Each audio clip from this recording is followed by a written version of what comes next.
Yo, good morning. Hope you're all well. It's it's a bloody chilly one here in Australia at the moment. I was listening to the news yesterday. Got a croaky voice as well. I was listening to the news yesterday, and it was the coldest winter day in a couple of years. And Daryl sort of said that was, when we bought the house, and that was a particularly cold winter. I can't remember. It's all kind of merged into one. But you know what? I'm sat here with my cardigan on. I've got a hot water bottle, and the heater's on as well. So it's, it is what it is, and you just got to get on with it, really. I am cold. My hands are cold. That's why I've got the hot water bottle, because my hands are freezing. So literally, I've got my hands on there, and that's lovely. Okay, I wanted to talk about my look. This year, so 2025 is an important year for many reasons.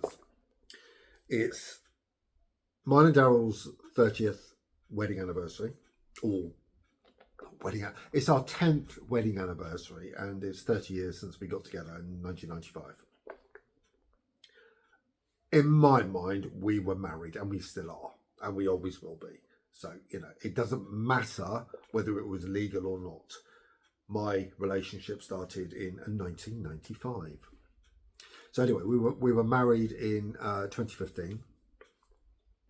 It's also, which is what I want to talk about today, 10 years since I started blogging.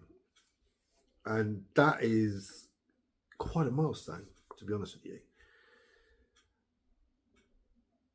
I don't know how many words I put down on paper or typed on my blogs in the plural, over the years, but it's a lot. It's a hell of a lot. And gosh, look, when I first started blogging all those years ago, it was, God, the writing wasn't the best. Now, the reason I'm saying this, look, I got some books of my first blog, which have been published, and I got a couple that were delivered last week. And these were from April and May 2025. And I was just going to have I've got green tea, and it keeps me warm. It's kind of my thing now, really. I've had two. I don't know if you can see that, but I've had two this morning. I keep the tea bags in. Makes it a little bit stronger. I really shouldn't have caffeine. It really plays havoc with my constitution, but hey, I need caffeine this morning.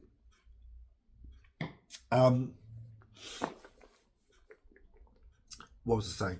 So yes, the books arrived, and I haven't read over my first blog for many years, so I thought, right, let's give it a read. And I like books. I really do like books. So I like the feel of paper. I like a tangible thing.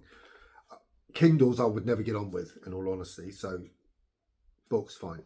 So anyway, books received. They were printed in Sydney, actually. And yeah, look, the grammar, the punctuation, everything was just dreadful. And when I look back at it, I could tell at that point in my life the reasons why I started blogging. I was going through a particularly bad patch, to say the least. And blogging itself was my kind of release. The writing, the words are raw. So I never ever went back and edited them whatsoever.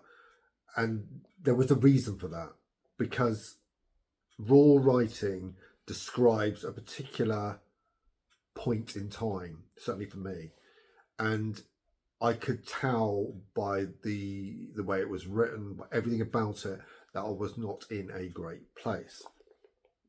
Which is the reason I started blogging in the first place. I never truly believed that I would still be blogging in 10 years, because 10 years is a long time, really. And today, today I blog once a week. There were periods I was blogging twice, 3 times a day. And they weren't... So my first blog, it wasn't really about... It was about everything. Well, blogging itself, for me, is about everything. It's about my life, my feelings, everything that matters to me, people, places, everything, events, the lot. It's a personal blog. If you go online and you sort of do a search for personal blogs, there's not that many that exist anymore, because they're all there to make money. They're selling something. My blog isn't selling anything. It's literally a personal diary.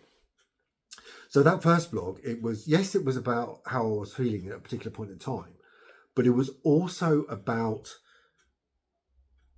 anything that popped into my head, a poem, something unusual that I just wanted to express, a saying, anything. It's, looking back at it, there was so many different things. You can tell how enraged I was. You can also tell at times how happy and content I was. It's personal blogging at another level, really. And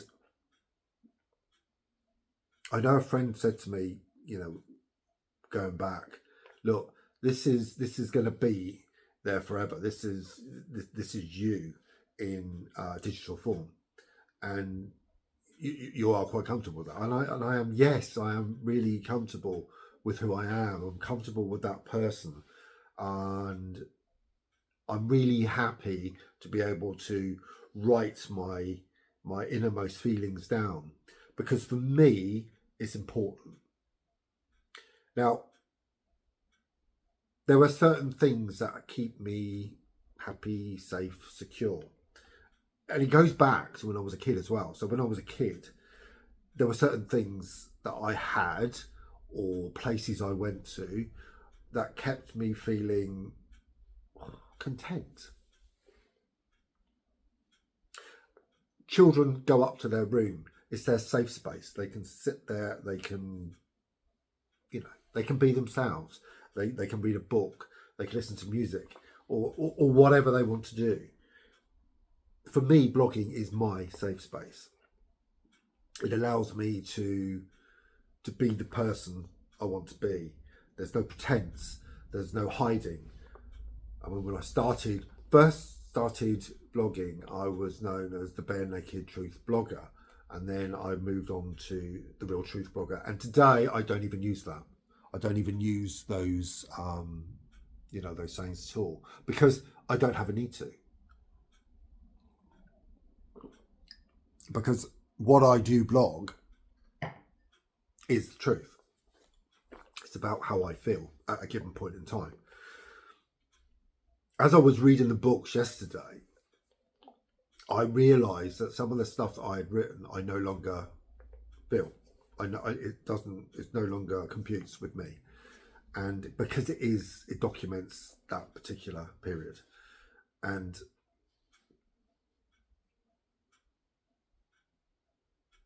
some of the stuff is shocking. It's shocking to the extent of how down I was feeling at that point in time. And if I was reading it and it wasn't me, I would instinctively feel sorry for me. In effect, shocking, really, isn't it? Terrible. But so blogging evolved. It changed. It began with negative thoughts, anxiety, and stress. And then as we moved to Spain, it became more, gosh, it became a real positive, happy place. I was able to document a journey that me and Daryl had wanted to do for many, many years. And it wasn't about sightseeing and all the wonderful things that Spain has to offer. It was really about everyday life living in Spain. So from the costs of food, interesting, because back then, I've said this before, I could live on €20 a week quite easily. Things were dirt cheap. You could go to a local farm and you could buy produce really cheap. And literally you could go down to what do they have? Aldi or Lidl? I think it was Lidl. Yeah, it was Lidl. Sure it was. No, Aldi. I can't remember. Or Consum, which was the expensive. I always call it was like akin to Marks and Spencer's, Consum, and I never shopped there. And then you had Mercadona, which I shopped there on occasion. It was okay, very Spanish, a little bit more expensive, and I think it was either Lidl or Aldi was the cheapest, so that's what I tended to go for. And then they had an Ide at the top of the hill, which basically is co-op, which is really expensive. So I used to go there sometimes. It was a nice walk around the ravine, going to the local Ide store. So look, it was about documenting those really, gosh, to other people mundane, especially Spanish people. They think, my God, what are you documenting this for? But for a British expat, it was a whole new world for me. Everything was so different. So yeah, for the cost of food to the jobs I had, starting off working in the donkey rescue shop, and I also went on to working at Dunbar's family restaurant, which is no longer there, sadly. I found that out recently. Worked with some wonderful people there, and then it was a case of where did I go after that? I was a school teacher for a bit, and then I went on to running a bar in Plaza Mer, which was an experience, especially someone like me who had no bar experience whatsoever. But all of that is documented in the blog. And most importantly, for me, being able to write. So I was writing for the Gran Alicante Advertiser, and then I also wrote for the Gran Alicante News. And I was able to, I had a column where I was able to, kind of talking about my experiences in a published form rather than a blog. So the Gran Alicante Advertiser came out every month, I believe. So I had a monthly column, and I was able to really sort of summarise what had been going on in my life over that time, or whatever was important to me at the time, from Brexit or whatever. I was able to write about it. That probably was the happiest time in my life, and I wish to God I could do something like that here. I may well do in the future. But the blogging itself, so that catalyst, that the writing I did, spurred me on to write for the Advertiser, and it was a wonderful experience, and I did that for several years, and it's a good column.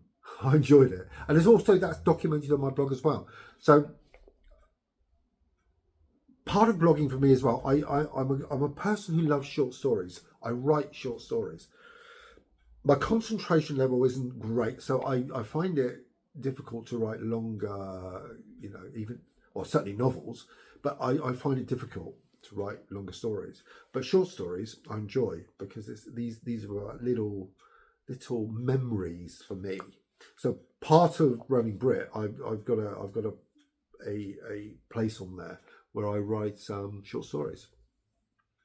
At the moment, I'm actually having that collated into a book. So it will be a book of all those short stories and a little bit about my life growing up in in Fareham and Titchfield on the south coast of England, and I'm hoping to get that published soon.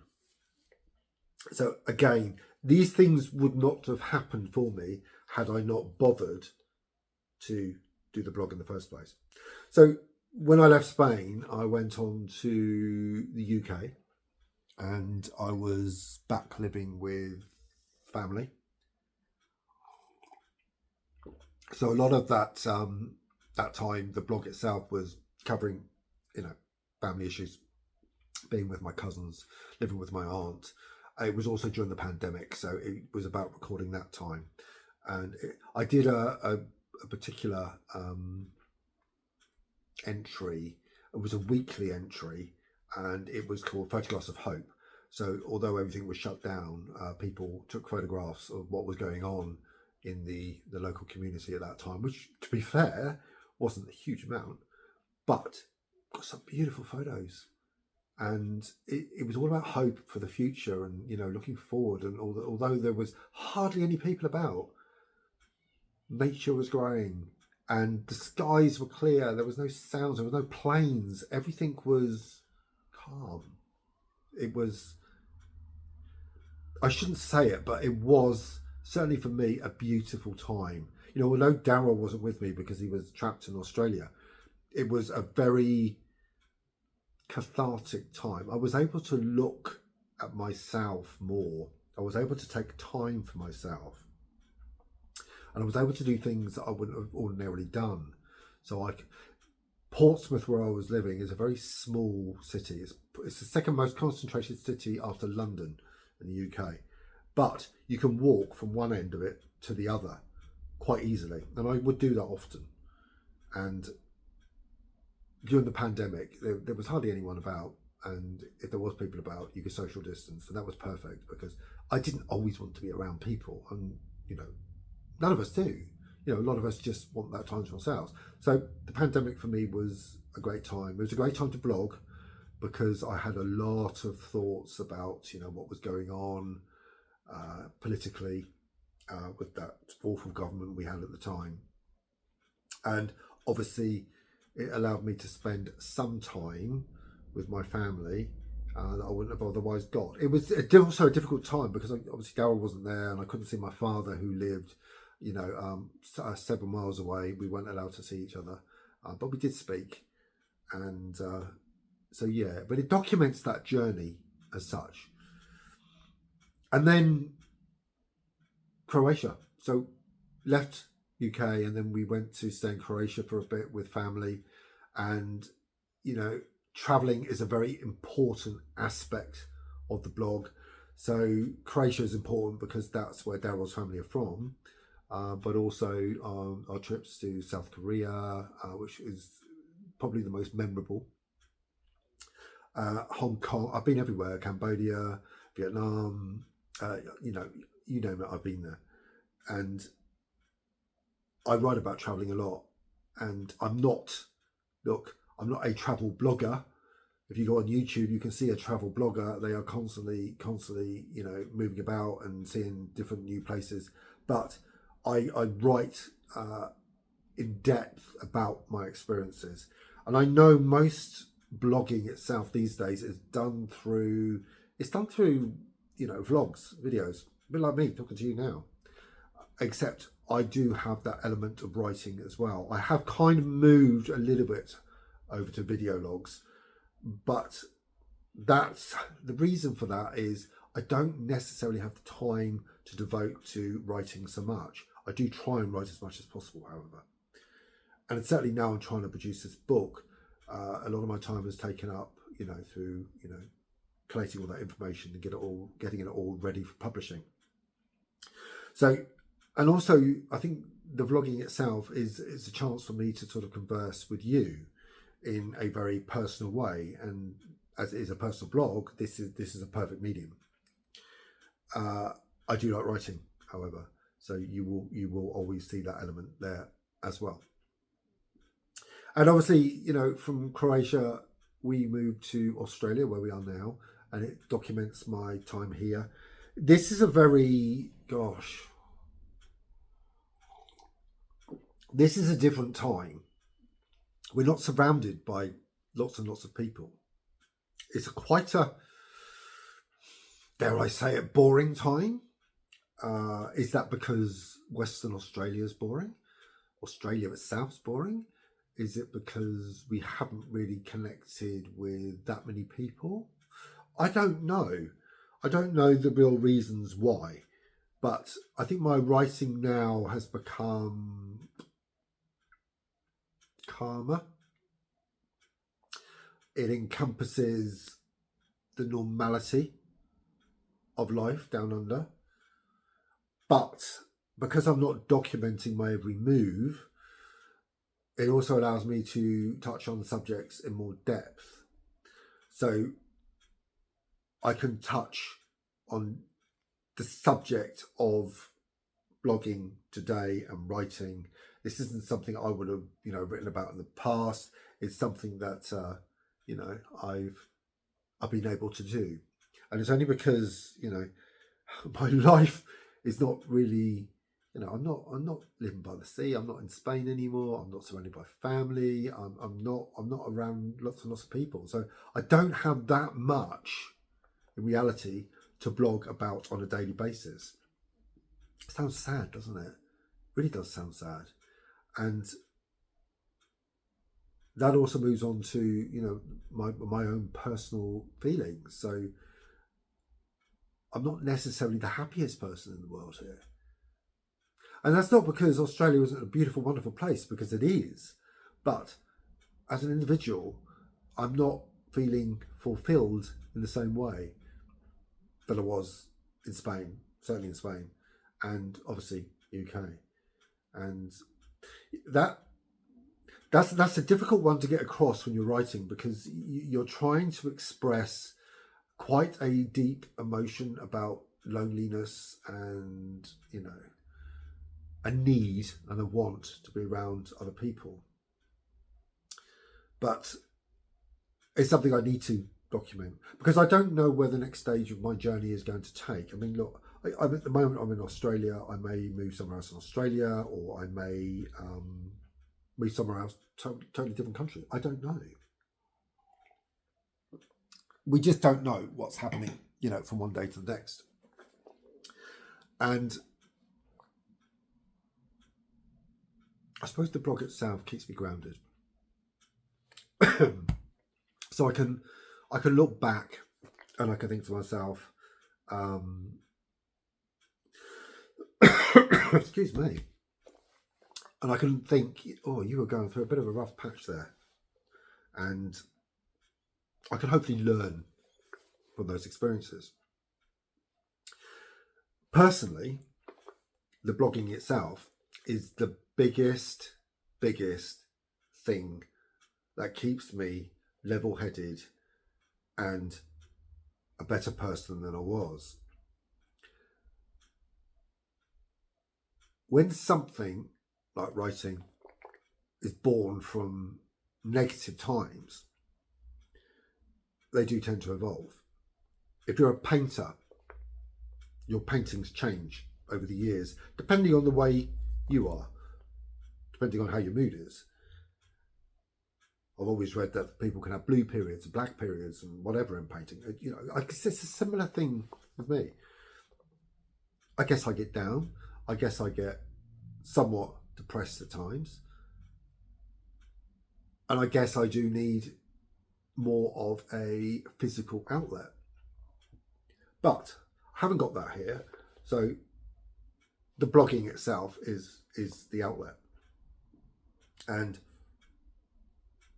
I do find myself reminiscing, probably rather too much, thinking about past times and how important they were to me.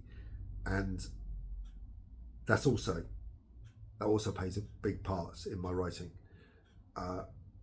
Looking back to my childhood, my early years, and I do have memories of my early years, probably from about the age of 5. Nothing really before that. Maybe a little bit before that, but not too much. And social media as well gives you that access to various groups that you wouldn't otherwise have access to. So, for example, I used to work for Woolworths in the UK, and I've joined an employee website, and which we share memories of our time working there, which I tend to do, and yeah, so social media allows me to expand into my blog what I've read, what I'm reading, what I'm looking at on, you know, those various different social media platforms, and it's given me ideas for the future, and it's kept me happy, contented, and in Australia, because if it wasn't for Facebook, Instagram, I don't know if I'd still be here. You know, when I first came to Australia in '95 and '97, I was gone because I didn't have that access to real friendships and the network that I still have, but it's in Spain or it's in the UK. I didn't have that. So 10 years is a long time. 10 years married, 30 years in a relationship. This is 2025, very important one. And as we move closer to our anniversary, which is on the 22nd of September, it will become more and more important. And you'll probably find I'll be blogging more and more about, you know, past recollections and, yeah, the things that make me happy, really. So this is a bit of a, do you know, I'm just looking at the time, and it's 26 minutes, 27 minutes. I've been rambling, and this is a real rambling blog this week, mainly because I've got so many different things on my mind, and certain things I wanted to get off. And blogging for me is about just speaking and talking and no editing and just doing it. A bit like my first blog when I wrote it, no editing, just raw writing. This is just me expressing who I am and my thoughts and my emotions, and this is the thing that keeps me in a good place. So, you know, I apologize if it's been a little bit rambling. It keeps me happy, keeps me measured, and it keeps me in that happy space. And you know, that's kind of what matters to me. And you know, I don't make money off YouTube, etc. It's really just these just record personal videos that I can use in Roaming Brit. So look, thank you for listening, and I'm sorry if it's been a bit disjointed and all over the place, but you know, you'll always be there. You're always listening to me. You're always, you know, you've always given me that encouragement, and you know, it means the world. It really does. So thank you all as ever, and take care.